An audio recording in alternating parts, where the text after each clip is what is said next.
Hey guys, welcome back to another episode of Geek Centurions. It's me, your boy Eli, It's me, Joe. and we're here to talk about Doctor Strange in the Multiverse of Madness. This is a long-awaited film. It's supposedly gonna have a lot of stuff, and we will not be talking about all that. Yeah. When it comes to first of all, first big Marvel movie of the year, Mm-hmm. excited about that.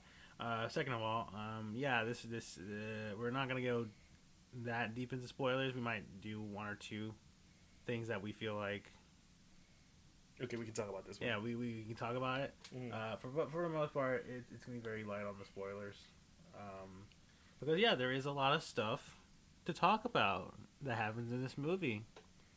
Um, Granted, I don't think some of it is like life altering, like oh my god, like Mm-hmm. this is the next step of the MCU kind of thing, that kind of stuff. Uh, I don't think it's not really like that. It's more like this is a nice second chapter, Mm-hmm. or rather, like a nice continuation to Doctor Strange and his adventures. Mm-hmm. And so we will be doing what we usually tend to do is like give ourselves a 1 minute review on the film. Um, and from there we continue the discussion, and maybe towards the end we'll do a spoiler talk. Maybe because the thing about this movie is that there's a lot going on that it's gonna be harder for us not to talk about. It might be hard for us to like skew around the stuff like you said earlier, and granted we need to address that because that might be a thing. But also this movie does a lot. It does a lot, and we have to talk about that. And so we'll start off with this. Sam Raimi's back. Yes. He's back to direct, and he's known for not only Spider Man and Dark Man, which is kind of like his little anti-hero horror superhero movie. Mm-hmm. He's also done actual horror. We talked about one of his movies before. Yeah. I mean, I think Sam Raimi got his start in horror. Mm-hmm. He knows horror. Yeah, and that was something interesting about this film. I think when it was first announced and like what they wanted from it, they were very much like we wanted to take a bit of a horror route, not necessarily make it a horror movie, but we Mm-hmm. wanted to do like some, like some like we're gonna do some horror stuff involving here, Mm-hmm. and I remember them saying like I think the original director who was supposed to direct, I think, dropped out a bit, but then you got Sam Raimi, which is kind of an interesting sort of, I guess, return of Sam Mm-hmm. Raimi in terms of. So the fact that he's back, and like you said, he's not a stranger to any of this. No, he's not. And he's it is kind of a neat little Yeah. thing. Because I think a lot of people. I don't know. I guess I wouldn't say it's a redemption of, say, Spider-Man 3, but a lot of people like Sam Raimi for the work he did with Spider-Man. Sort of that. So it is nice to see Sam Raimi sort Mm-hmm. of take the helm of a superhero movie again. And you can really tell he has a lot of influence on the film. Oh no, this is like this is a very Sam Raimi movie. Like there's various like callbacks to like a lot of the stuff and like his filming techniques, and how that he likes to use. Like you can clearly see like the style of Sam Raimi in The this movie. close-ups, the very unique camera angles.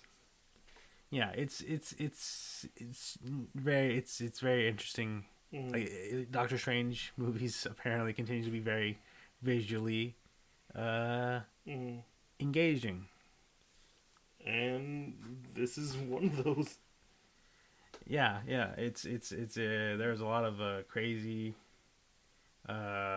visuals that they add, much like from the first movie. Here it's a bit more like just they really go the distance on a lot of these Mm-hmm. sequences they do. I think obviously the biggest one they did was for like just straight up how they were just moving through the multiverse. just like Yeah, the one that they use in almost all the trailers. yeah, and like I mean, seeing that in itself in the movie, I mean, I'm pretty sure there's gonna be like a bunch of YouTube videos of just people being like, look at all these Easter eggs that were hidden in this sequence, which I'm pretty sure there probably is a lot of them. Mm-hmm. I think there was something that we saw that I think we might be like, is that what we think that is? Mm-hmm. Uh, Granted, I don't think we're gonna talk about that specifically. No, there was a moment that I did react. I was like, "Wait, was that who I think it was?" Yeah. Yeah, which funny enough, in our theater, like someone asked me because like I am a very reactionary person. When I see something I recognize, I'm like, "Oh, it's that from whatever," and they asked me like, "What were all the references?" I've never read any comics, and I'm like, "Jeez, where do I begin?" Yeah, yeah, yeah. That is sort of the. I guess we got a pretty curse. solid. Yeah. The curse that I must endure. Well, I mean, you draw attention to yourself when you're sort of just like, oh, you know. Granted, it's not bad because I mean, the audience itself was also reacting to various things that happened in this movie. Mm-hmm. So we had a good audience that the night we went to watch this movie. Oh yeah. Also, we also going to talk about the fact that this movie also introduces America Chavez, a Latino hero. Yeah, which I'm gonna be honest, I kind of know. I think I vaguely know a bit about her, but more so just like she just seems like a very interesting character with like a unique power, which is explained as she can like teleport through the multiverse. Yep, she can jump back and forth. Well, oftentimes it's more just like a portal thing, but the way they did explain it is pretty much just something that does happen in the comics. Okay, so do you want to start? Who wants to start the 1 minute review thing? You or me? I think you got a good stuff. I think you can start off. Yeah, before we delve deeper into just some of the interesting things about the movie, let's just actually give our thoughts, right? Okay. Ready? Go for it. All right. So Doctor Strange in the Multiverse of Madness, I think, is another solid Marvel movie, and it really sort of delivers on the premise, I feel, of just exploring just the multiverse in terms of the Marvel universe. We get to see a lot of interesting stuff. We have a very interesting villain at the center of this movie, and Doctor Strange movies I feel like continue to be very sort of interesting in how they follow through with their plots, and especially how they deal with Doctor Strange as a character. I love all the new characters that show up, and overall I think it's a very solid, great experience. And yeah, definitely another good Marvel movie. All right, you have 5 seconds spare, but I'll take over that. So, for me, this is my thoughts on the film. Essentially, I think this is one of the better visually experienced Marvel films. Does it have problems? Of course. I mean, none of the Marvel films are masterpieces, as they say, but they do a good job at telling a good story and one that makes you engaged and follow through. All the characters that we mentioned earlier, America Chavez, Doctor Strange, Wong, all of them are acting really well. Elizabeth Olsen as the Scarlet Witch, Wanda Maximoff, clearly steals the show, and it's almost her movie at the end of the day. But it's you can't do it without all of them, and there's a lot of things in here that will catch your attention. This is a very much a Sam Raimi film, so you're gonna see a lot of those influences from his normal films to his horror films.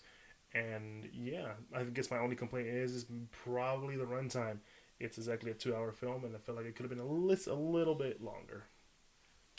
See, that's something interesting. I guess we can talk about that. When I initially saw how long the movie was going to be, it was like 2 hours. Which, to be honest, it didn't feel like 2 hours.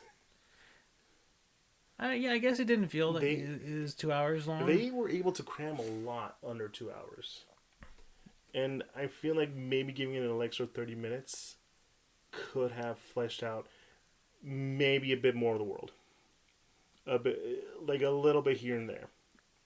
Yeah, I think I get what you mean. Mm-hmm. For me personally, I'm fine with how the runtime, Mm-hmm. and I don't know if it's just because I feel like so many superhero movies try their best to get that 2 hour and 30. Mm-hmm. And I don't know, maybe it's because of the last movie we went to watch was Batman, and that was fucking 3 hours long. No, it didn't So, need to be 3 hours long. you could argue that that movie didn't need to be 3 hours long, and I feel like I could argue that Doctor Strange into the in the Multiverse of Madness works fine with its runtime. I feel like if I think the only reason I feel like they would extended it any longer was in case they wanted to do any extra like Mm-hmm. uh scenes of them going through various other multiverse worlds. Because in the movie we only go to like I believe we only really see like I'm pretty sure it's like one, 2 or 3 worlds Mm-hmm. essentially at the most. They're like different, and I guess and I think it's a common complaint that I have seen Mm-hmm. is that like for some people they're like they weren't sold on the movie doesn't sell on the premise of like crazy multiverse stuff going on, which Mm-hmm. I feel like I disagree with Yeah. because yeah, we do get some multiverse, like some pretty solid multiverse sort of looks. Shenanigans. Yeah, shenanigans and stuff like that. But at the end of the day, the movie is more about Doctor Strange having to deal with protecting America Chavez from these beings that want her powers and stuff. Mm-hmm. So yeah, it's more obviously it's gonna be about their sort of story, and Doctor Strange having to like learn about like whatever multiverse stuff has been going on, and realizing okay, if we mess around with the multiverse any longer, it's gonna mess up a lot of things. Yeah, that's also another thing that I mean, I get that complaint, but it's also like you could argue it's more of the madness that goes with traversing the multiverse with a certain character who can influence it, right? Yeah. Like how this one character can just how mess with the whole thing, and maybe somewhere down the line they were thinking about making it more of kind of like I'm losing my mind going through the multiverse. But I don't know. Maybe that was an early script, and then no one was agreeing with Scott Derrickson or whatever. Maybe that was his idea, but it didn't work. But then, I mean, I would love to see that. Don't get me wrong, but I think this is still a pretty good, execution of that idea. Yeah, I think personally, what might have been like probably a hurdle is I will say that we get a lot of I guess cameos of some sorts of Mm-hmm. different scenarios or like Mm-hmm. characters for in this movie that are like very tied to like multiverse shenanigans and stuff. Yeah. So I like to believe Mm-hmm. that the main reason why they kept this movie at 2 hours It's because they didn't want to like bloat it over with that kind of stuff. yeah, like it would be a very I guess similar experience to what Spider-Man No Way Home is with all these characters from different Spider-Man movies showing up and being explained as multiverse shenanigans. So I feel like maybe Marvel felt like, okay, we're going too similar to this movie. Let's try to keep this stuff to at least not like a minimum, but like let's hit them with the good stuff. Let's not overindulge. Let's just keep the story moving along, kind of thing. And yeah, I think overall that is sort of I feel like how they went approach this movie. And I think it did well with that approach. Not too like it was fan service, but not too much. Like it's not overtly like drowning itself in like so many Easter eggs and nods and stuff. There's enough there for like both a casual experience goer to be like, I wonder what that is, to like the hardcore being like, oh my god, I can't believe they did that, or like I can't believe they referenced that. Yeah, I mean, that was me. Yeah. Now, I will say, though, a complaint I did hear, and I don't agree with this at all, because that's, like, the stupidest complaint I ever heard, was, like, that about Sam Raimi himself. It was like, hey, I don't like the fact that Sam Raimi hasn't grown as a director. He hasn't changed his style, but I'm like, that's his style. His style has worked for so many years.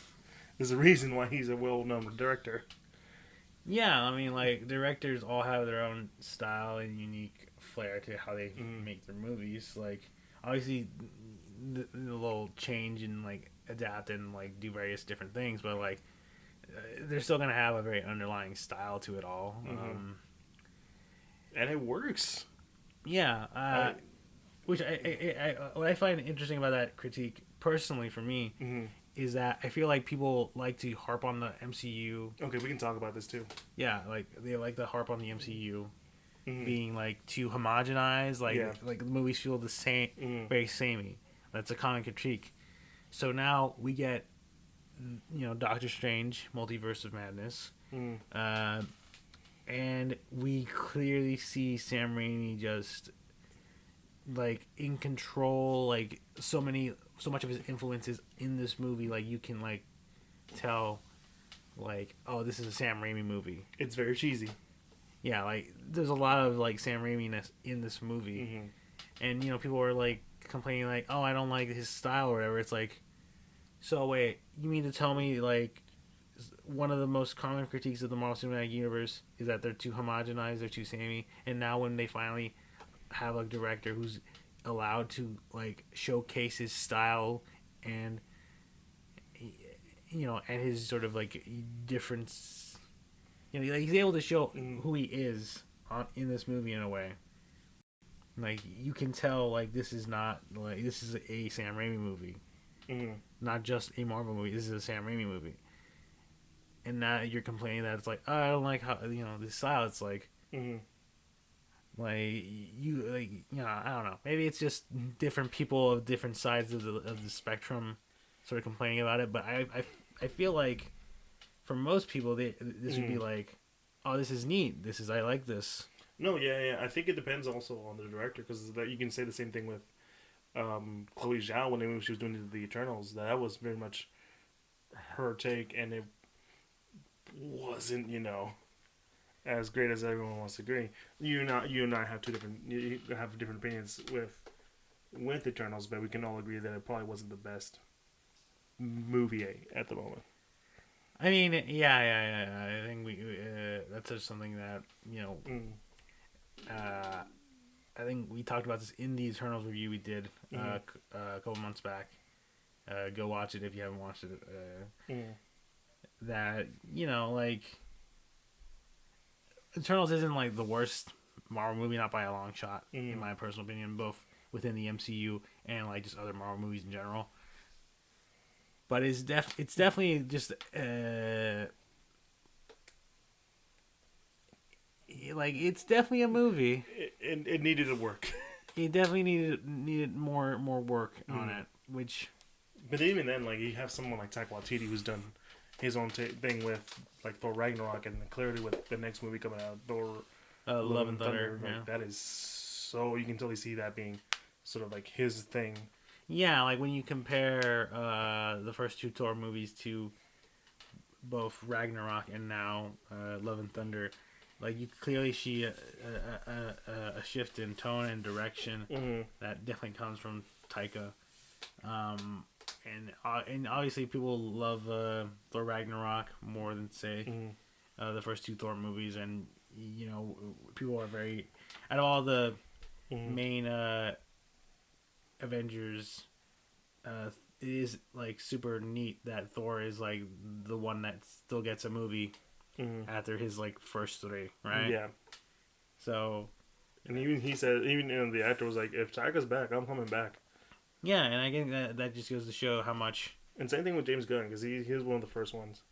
Yeah, like James Gunn, obviously, yeah, I think he does have a bit of influence on the Guardians movies, and heck, After that whole debacle that happened like a couple years back when it came to like them firing James Gunn, but then bringing him back because they quickly realized these Guardian movies aren't going to be the same, especially with this third one without James Gunn. No, yeah, those are his movies. Yeah, and it's so like that complaint to me is really dumb because like you kind of want them to, do their own take, right? You kind of even you as a creator want to like, yeah, I kind of want to put like a bit of myself into this, right? Yeah, especially since it's clearly obvious like these guys do love, the comics or like the world of Marvel. Sam Raimi himself is a fan of Spider-Man. Yeah, and like one of the main reasons why Spider-Man 3 felt so off for people, especially, is because Sam Raimi was sort of forced to like include characters like Venom, who he felt like he couldn't really connect to because it was like past his sort of time when reading the character of Spider-Man. He wanted like just like Sandman and maybe New Goblin and stuff. But obviously, the producers were like, no, we need Venom. Venom is like one of the most important Spider-Man villains in a weird way. And there's a reason why Venom in that movie borrows a lot from the cartoon because this is the closest thing he's gonna get to it from the 90s. Yeah. Like if I was more the cartoon origin than the actual comic origin, because Peter got it during Secret Wars, and he didn't get it from a meteorite falling from the sky. Yeah. But like aside from that, like what else could we talk about? The horror elements. Yeah. When it comes to like I said earlier, like they wanted to add like sort of some horror elements to this movie, and I do believe they did that. I don't know why I said it like that, but yeah, they definitely went that direction, and obviously bringing in Sam Raimi I think helps because his background in horror. And granted, this is a PG-13 horror, but like if you're an imaginative person like I am, those scenes are more horrific than you think. Yeah, like I think thankfully they don't necessarily like rely on stuff like old adages of like jump scares. No. Like there's good amounts of tension in this movie when it comes to various scary things, and obviously it's more of, I feel like, more of the imagery of the movie more so than that gives it that horror tinge, because there's a lot of like scenes that you probably just could just pause and just be like, oh yeah, you could like really see a lot of influences of like horror. Oh hell yeah! There's moments where I'm like, oh, that's visually like that is a horrifying thing, but also like I like like there's a moment where a character shows up and it's very like Sam Raimi, and like the demons and the ghosts are all swirling around, and there's just like that sense of dread, and like the really quiet moments too. Like you remember when we were talking about the first Evil Dead, like the sheer amount of quietness whenever Ash is walking around, he's just like, and doing some really cool camera angles with it, but it's just like really quiet. Like you feel like oh, if something were to move, it will startle you, and you get a lot of those moments there too, and it just like builds really good tension, and there's almost like moments where the villain feels like a force of nature, like nothing can stop this person. Yeah, and what they do is definitely very horror-esque, because there are some death scenes in this movie that I'm gonna be honest. That's painful. Well, one, it's painful, but two, it's like I'm very surprised. How the hell did you make this movie not a rated R movie? Yeah, I mean, like obviously, I think part of it just comes with like not a whole lot of blood, but there are like they should definitely show some. There's definitely like I think one death scene in particular, to a character that's just like, okay, how the hell did they get away with that? That's actually pretty. That's a gruesome death. That is an extremely gruesome death. I'm surprised you were able to get away with that with a PG-13 rating. Yeah, and like it's one of those like you don't have to show blood or like dismemberment, like some Mortal Kombat kind of shit, to like be like, oh, Yeah, like yeah, they don't use. Again, it's a Marvel movie, so there's not a whole lot of like, excessive blood and stuff. But the fact that they could do like some pretty gruesome deaths is like, holy shit. remember when people reacted to that death scene? They're like, oh, holy shit. Yeah, it was very much of a like a what the like that shit's like absolutely insane. Like how the hell? How did you get away with that? Yeah. And moving on to the more positive, not positive, but more like not horror or anything. Is I guess we can talk about some of the newer some of the characters in the movie. Wong does a great job as the Sorcerer Supreme.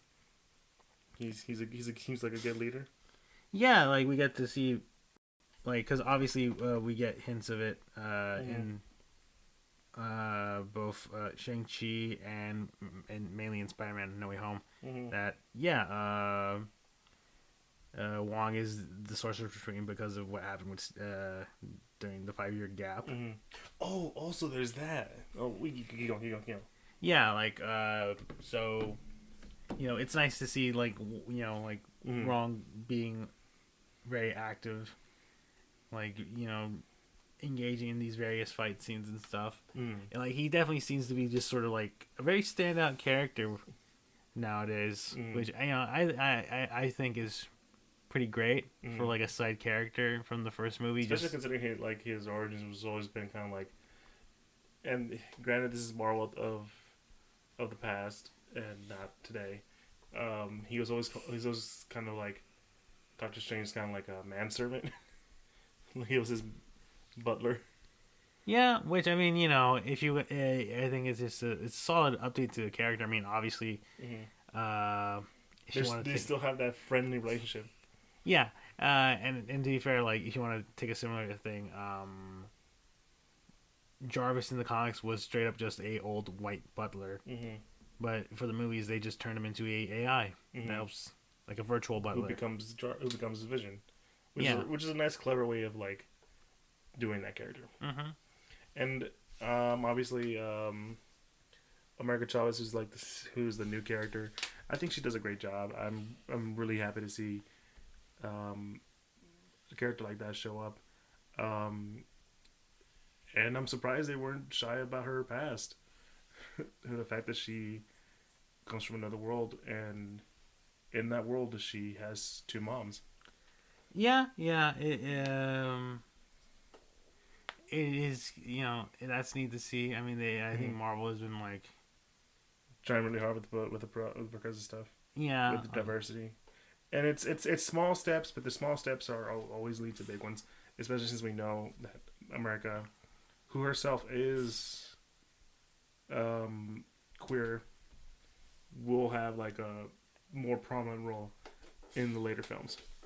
Yeah, which I think is sort of like the running theme of a lot of the current MCU stuff, is that they're setting up a lot of characters that definitely will play very important roles in the future of the MCU. Yeah. So, that's neat to see. And she's fun. I like her. Yeah. And Wanda, Jesus Christ, steals the show. I mean, yeah, that was always sort of the, I guess, the interesting thing was that, hey, Wanda is going to be a very prominent character in this movie. And considering all the stuff that she's gone through so far, especially through the WandaVision show, getting to see like sort of like the character's next step in her progression is neat to see in this movie. Yeah.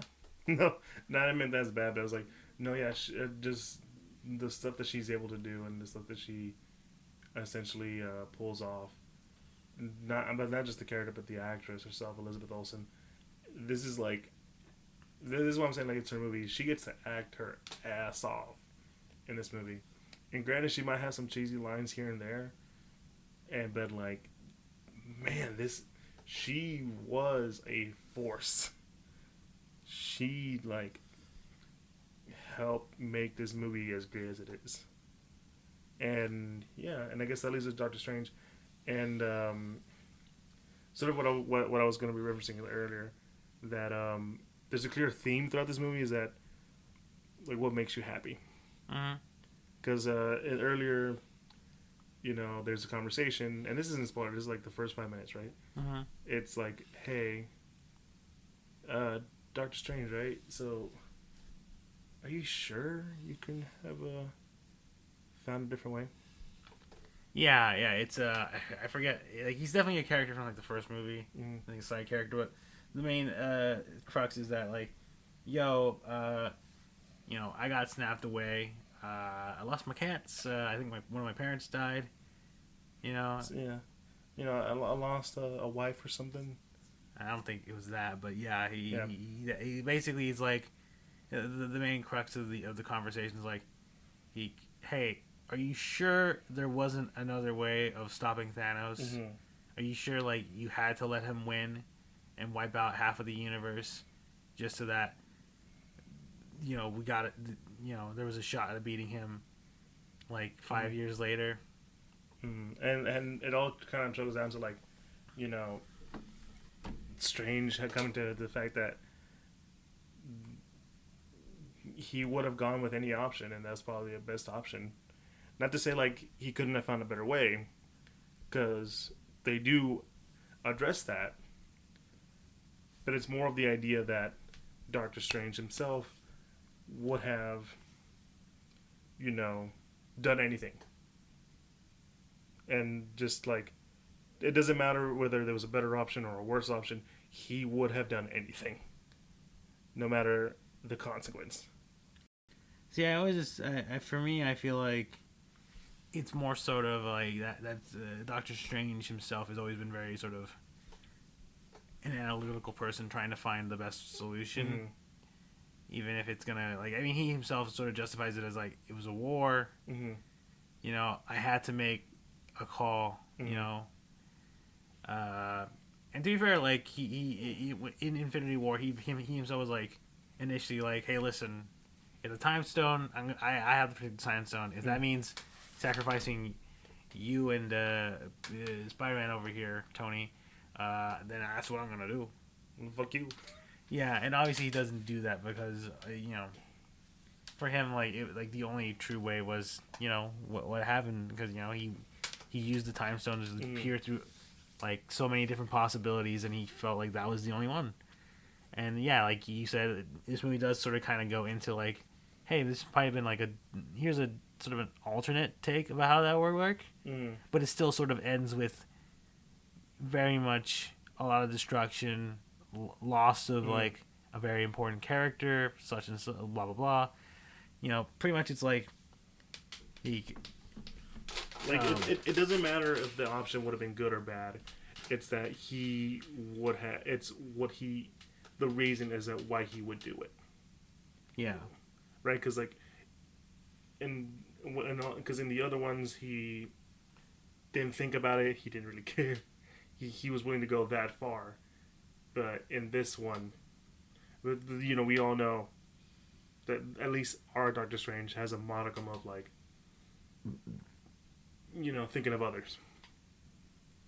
Yeah, yeah, because that is something I find interesting, that like a good chunk of the alternate Doctor Stranges are very much like, sorry, I'm gonna, you gotta, listen, random person, you're gonna have to die. But why? Because it's for the good of the multiverse or whatever. It's like it's for the good of the it's the only way. Well, Strange tried to find the best solution to make it so that everyone can get through this with the most minimal casualties, even if obviously his plan ultimately more or less does work, Tony has to make the big call. He has to make the sacrifice. Mm-hmm.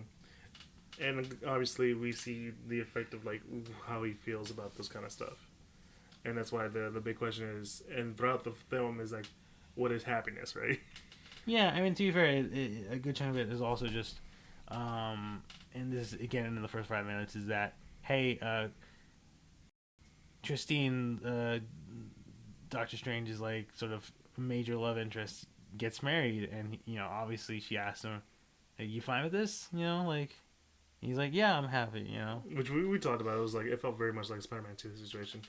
Yeah. It's like a yeah, because obviously in Spider-Man 2, Mary Jane is set to marry JJ's Yeah, son, famous astronaut.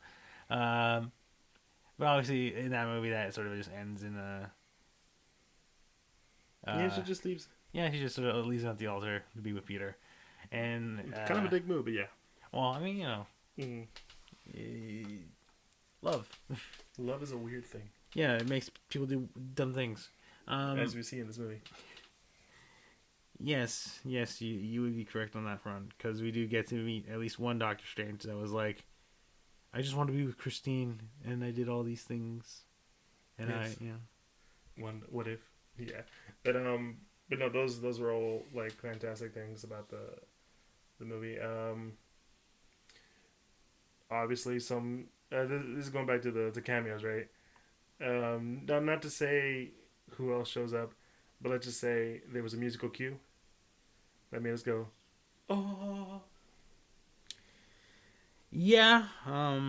There's nothing really to talk about. That was just an awesome. I would say this is that if you watched at least one of the trailers, there is a moment, because I mean the trailer sort of hints at at a specific group. Yeah, that's sort of kind of deep. Not, and I wouldn't say deep, but it is very interesting Marvel lore. Listen, someone would have to ask. Someone was going to ask me. They didn't, but they were getting there. Yeah, more or less. Yeah, if you've seen, I think it's one of the trailers that, like, if you hear a certain voice and you're like, wait, that can't be. This movie all but confirms who said that line. And yeah, it is a. That was a trip. Yes, very very much so. Anything else? I think we already mentioned the negatives. I think that we've just mentioned everything that we agree on. Is there anything else that you want to talk about this movie? Or you just want to give our rating and maybe go into a bit of spoiler? I don't know. I think the only no, I think we're fine. I think we can give out our ratings. All right. So for me, I rate Doctor Strange in Multiverse of Madness a good 8 out of 10. I do feel like it's a good movie. I think a lot of people will have issues with it, but for different reasons. But for me, it's a really, good movie. I'm totally down to see it. If someone told me to want to go see it, I'd totally be down. That was a fun experience. It's one that I would totally go for. I think it's a great sort of idea for Marvel to be like, maybe we should get these directors more of their, influence in there. Yeah, I think I get what you mean. Personally, and this is probably a bit of an interesting rating I'm gonna give it. I think I would give it probably, you know what, like, just say it, dude. Say it. Say what's in your heart. I don't know. I'm gonna give it a 9 out of 10. And I think part of it just has to do with the ending to this movie. Yes. Much like I won't spoil it, but much like the first Doctor Strange movie, and how it ends with not like a huge giant like clash of clashing battle, like pretty much like how most superhero movies end with like a big climactic third act with just a bunch of action. Doctor Strange defeats Dormammu using the Time Stone and essentially just keeping them in like a time loop. Nothing too like. It's a very smart, very sort of different way of defeating the big bad, and very similar approach is done with this movie, and I really think that sort of like helps just sell like Strange as being more like a character like that finds different solutions that aren't necessarily like just straight up like let's just kill this guy. Yeah. It's more of a no, let's do something that can help us win without having to, go through all that mess. No, okay, I do agree with that. That is always a refreshing take to see in most of these Marvel films, and it's one that I'm kind of glad that even Spider-Man does, kind of, and hopefully we see more of that with Doctor Strange. I mean, Benedict Cumberbatch he's always bound. So hopefully, all right. So guys, obviously we're going to spoilers, but if you want to stick around, go for it. If not, be sure to follow us on all social medias: Instagram, Twitter, and Facebook at the Geek Centurions. There's a link tree in the Instagram for all of our podcasting sites that we're officially part of: Apple Podcasts, Google Podcasts, Spotify, all that good stuff. And link to the YouTube, comment, like, subscribe for all you audio listeners out there. And yeah, this is a Patreon, so support is there. Quick spoiler. God damn, is Wanda a fucking terrifying character? Yeah, yeah, I think they definitely turn her into what they needed her to be in the movie. And she is hell of a just god damn the stuff that she's able to do. We do get some of the Illuminati confirmation, so obviously John Krasinski gets Mr. Fantastic. We both talked about will he continue that? I'm 50-50 on it. See, my thing is that I think I mentioned this earlier before we started this episode, that like Marvel, like, I mean, people like to sort of theory cast, I guess is what they fucking call it. Of like, this actor probably would look cool as this character, such and such. And I remember a while back when they announced Doctor Strange, people were like, "Oh, you know who should be Doctor Strange? Benedict Cumberbatch. Yeah, he would probably be a cool Doctor Strange." And obviously Marvel was like, "Yeah, let's do it. Benedict Cumberbatch, Doctor Strange. Yeah, let's go with that." So, and John Krasinski has like been like, I don't know, I'm not that into it, and then he does a fucking Andrew Garfield on this. Yeah, but I've been more sort of like, like fans have been like nonstop like, "Oh, he probably would look cool as Reed Richards and stuff, Mr. Fantastic." So I mean, yeah, I think Marvel definitely has probably a bit of leeway in terms of doing that. Now again, you're very much in the camp of like 50-50 on will he come back? Will he be Mr. Fantastic in the main MCU more or less? And for me, like, I think the evidence leans into probably mainly because again in this Illuminati scene we get Black Bolt, who is played by the same actor who played Black Bolt in the Inhumans TV show, which if you don't know what the Inhumans TV show is, I don't blame you, because that definitely flopped very hard. And it was essentially originally meant to be a movie under the MCU before being transitioned into a TV show. Yeah, and I think there's a lot of like backwards politics going on over there, like as to why that happened. I don't know, maybe that's what I've been hearing, but it's cool to see him back. Yeah, it's a neat thing to see that, especially him being in like a very sort of like comic accurate suit and stuff. But yeah, for me that's sort of evidence of like, oh, maybe he'll be played by a different actor. You don't know, like, because like the other two Illuminati members that we get to see are just like regular people. Well, yeah, it's Captain Carter from the What If, and Carol Danvers' friend Maria Rambeau, which I did look up before we started this. Yeah, because I kept forgetting her name because I think I'm Monica. Yeah, who's her daughter, Mm-hmm. But yeah, Maria Rambeau being Captain Marvel, Mm-hmm. which I mean, those are only because those are like alternate, Yeah. decisions and stuff. Like, hey, this character could have been this character, But I mean, like, don't get me wrong, I'm not against it. I just feel like I wouldn't be surprised if they got someone new, especially just like someone like Patrick Stewart, who is getting up there in age. Yes, which is certainly yeah, it's definitely a concern, obviously. Mm-hmm. But yeah, overall, I guess those are the real spoilers we're gonna get into, because any other stuff is just very. Just go watch it yourself. Yeah. Like, considering we're releasing this video, definitely with like after like the opening weekend, like there's still gonna be a lot of stuff that I think we should save. Yeah. That if you were interested, go watch the movie. Mm-hmm.